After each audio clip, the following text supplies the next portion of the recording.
1992 का world cup Pakistan के लिए किसने जीता था? सही जवाब है इमरान खान ने। शाहिद आफरीदी ने सबसे तेज सेंचुरी कितने गेंदों में बनाई? सही जवाब है 37 गेंदों में। तीसरा सवाल, वो कौन सा खिलाड़ी है जिसके एक चौके पर 12 रन मिले थे?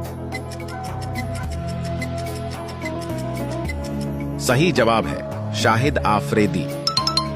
पाकिस्तान का वो कौन सा कप्तान है जो बाद में एक बड़े सियासतदान के नाम से मशहूर हुआ?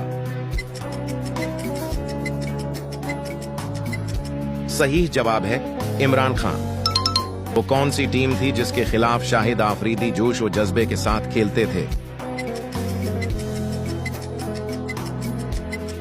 सही जवाब है इंडिया के खिलाफ।